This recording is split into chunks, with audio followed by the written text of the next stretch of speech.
As to construction and date, what date is the goal for the first construction? Well, like I said, Tier 2 wouldn't happen until 2014.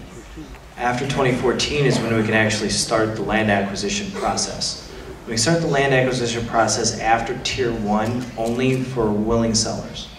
So only for willing sellers after Tier 1, and after Tier 2 could we actually start the land acquisition process, which isn't until 2014. On a normal project, it would take 18 to 24 months beyond that in order to acquire all the land to actually begin construction. So on a normal process, you're looking at 2017. On a normal process, 2017, under a P3, we can look at a 2015, 2016 timeframe. However, we don't have funding identified beyond Tier 1 and Tier 2. So there's a lot of things that have to come into place. And like I said earlier, the construction of something of this magnitude, between 47 and 55 miles, it's going to take 3 years to build. So it's going to be a long time from now. The next questions are in regards to land acquisition and the process. Once you settle on the choice, the actual corridor, the choice, what distance on each side will you take? And would you seriously purchase only part of somebody's property? And to answer that question, we do look at what's only the impacts. So we would look at purchasing only a portion of the property. For the next 2 years, as we go out, we're going to have another series of meetings as we go and investigate, look at the plats, work with the property owners on understanding where those property lines are. That's where that 400 foot can start moving within that 2,000 foot corridor to, again, minimize the impacts. So it's a very flexible corridor right now, and we want to work with all of you to find out where exactly that 400 foot makes the most sense on your farming property. And so, but to answer the first question, yes, we would. What's the distance? What's the distance on either side of that, whether it's a 400 foot? Well, yeah. So it's 600 feet. Well, we're only looking at this point at 400. However, when we get into mitigation, when we get into connecting local routes, when we get into overhead structures, it could be possibly wider than that 400 feet. That's something that we would have to get into in Tier 2. But that is when we look at, and the next phase of this is really looking at, okay, now look at all the overhead structures. Working with the fire, working with the schools, what are the critical overhead structures for this area? So that's the next phase, is there's a lot of detail that has to go on within this 2,000 feet. And right now, we're just trying to figure out where that 2,000 foot is. In regards to actual properties, what happens to the property takes along the highway route? What happens to people's homes? What value? And then I guess I'll just add that you could probably parlay into this, Mike. What value for homes and farmland will you use to purchase the properties? So what's the value of the homes? What happens? How's the process? Well, excuse me. Right now, we do not know what the value is of any of your properties out there. We have not done detailed studies to determine the fair market value for any of the right-of-way that we need to acquire. Those appraisals will be done at a time when the 2,000 foot corridor has been narrowed down to the 300, 400, 600, whatever is prescribed swath that needs to be acquired.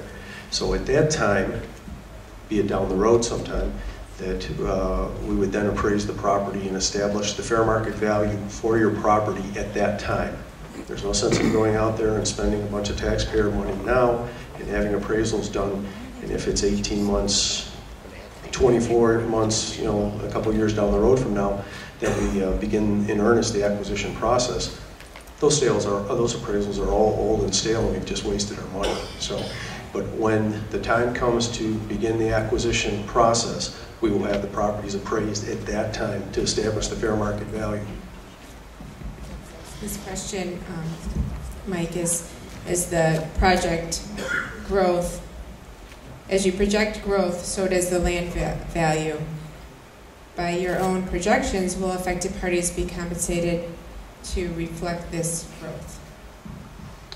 Again, kind of going back to how I just answered the previous question, we will establish the fair market value of the property we need to acquire at the time we need to acquire it.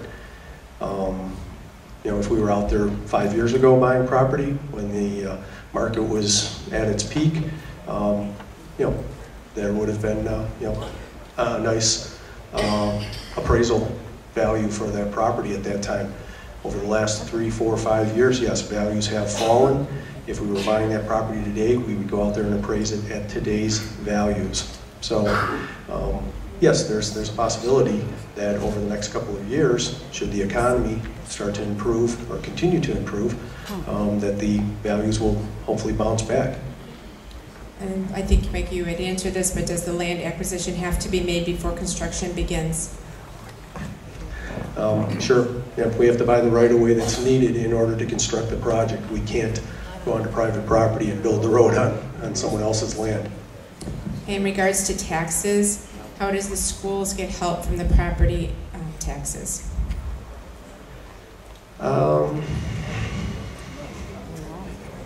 Good question. When we buy the right-of-way, it comes off the tax roll. The state of Illinois does not pay property tax for the right-of-way that we own. So yes, if we were when we're out there buying a substantial amount of right-of-way, that is right-of-way that will come off the tax rolls. As the expressway is built, however, and land uses begin to change, possibly, from rural farmland or rural residential to office space, industrial, retail.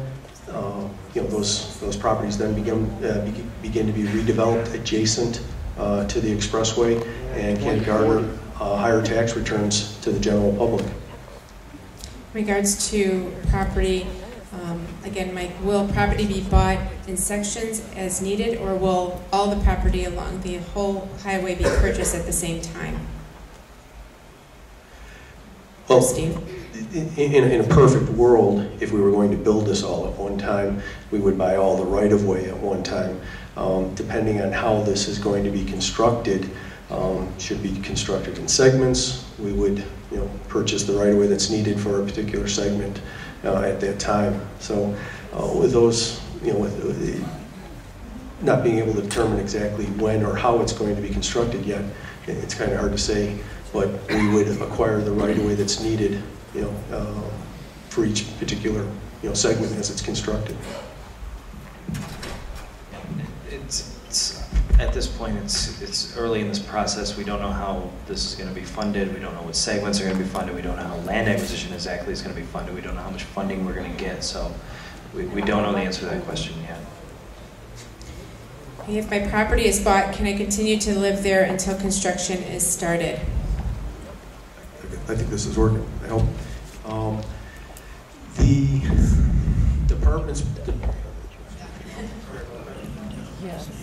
The department's position on acquiring property is, especially if we are doing any advanced acquisitions where you, the property owner, have sought us out to purchase your property in advance, then our intention is to buy your property, give you a reasonable amount of time to move off of that property, and then have you, relocated. Our intention, our rules do not allow us to turn around and lease property back to the party from which we acquired it. So if you sought us out and your intention was for us to buy your property, you gotta have a valid reason. You're retiring, you wish to not have this hanging over your head any longer, your job transfer, something of that nature, and you've approached us asking us to buy your property, then your intention is to relocate. And that is our intention, to relocate you off of there. Now, in the past, when we purchased right-of-way homes, farms, commercial buildings, expressways that are proposed in the future, instead of doing immediate demolitions, we have turned around and leased out those structures be it homes or commercial buildings, farm outbuildings, in order to recoup, some of the money that the department, has spent on the acquisition. So our intention is not to go in there and immediately, unless we're up against the construction schedule, but if we're out there in advance acquiring right away, our intention would be to turn around and lease that property back out and try and make decent use of it